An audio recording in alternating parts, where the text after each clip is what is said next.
Фабрика «Рокос» была основана более 20 лет назад. Предприятие изготавливало деревянные окна, но постепенно перешло на производство мебели. А в 2007-м на базе компании было создано совместное российско-итальянское предприятие, которое на сегодняшний день пользуется успехом.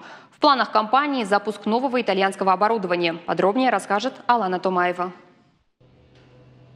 Монтажные работы здесь не прекращаются ни на минуту. Фабрика мебели «Рокос» готовится к запуску нового итальянского оборудования. Развиваются завидными темпами. Мы завезли новое оборудование. Мы купили фабрику в Италии, можно так сказать, целую фабрику по производству стульев. Свое оборудование, которое было, у нас итальянское и немецкое. Но поскольку заказы увеличиваются, на сегодня портфель заказов у нас вырос в 2 раза. И поэтому возникла вот такая необходимость.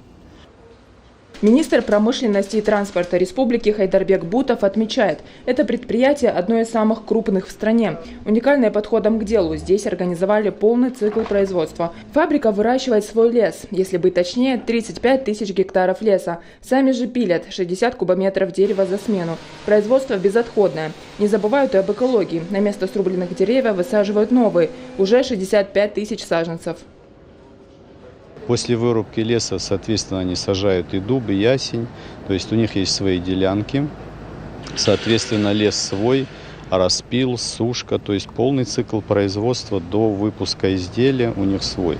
Поэтому вот это отрадно отметить, что они сделали новый шаг к развитию, увеличивают объем производства.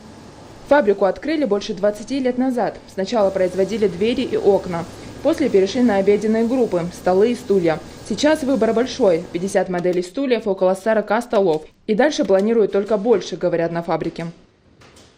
Новый производственный цех здесь планируют запустить в октябре этого года. Он позволит увеличить производительность предприятия в 2 раза и, соответственно, увеличить количество рабочих мест. Алана Томаева, Чермен Сураев, Новости Осетии.